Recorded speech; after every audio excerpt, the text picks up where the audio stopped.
Putang ina ninyong lahat.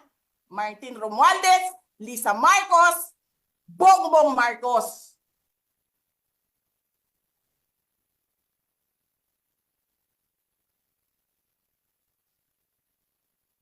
Ginigit-git nyo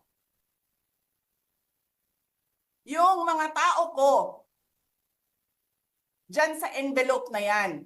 Lisa Marcos, naalala mo? Nagpadala ka sa akin ng video? Sinabihan mo ako saan kukunin ang pera. Pinakita mo ang muka ng tao doon sa video message mo. Hi, this is she's been working with us for the longest time. We trust her. You sent me written instructions about money.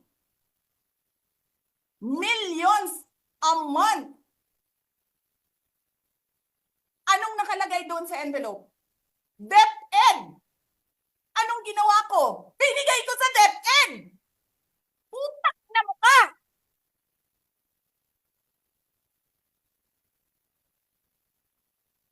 Wala ka ngang posisyon sa gobyerno, namimigay ka ng pera ng gobyerno eh.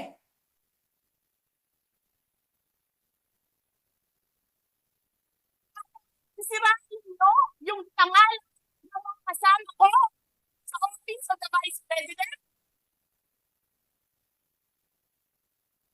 Sasabihin nyo sa mga tao, nakaw yan, confidential funds yan. Niwala nga kayong isang proof na confidential funds yan. Naniwala lang kayo sa isang babae na ang pangalan ay Gloria Mercado na nagsabi confidential funds yan, na hindi nyo nga nilabas na wala pang confidential funds, meron ng white envelope.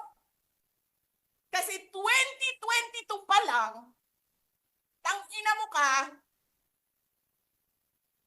may utos na ng pera sa DepEd.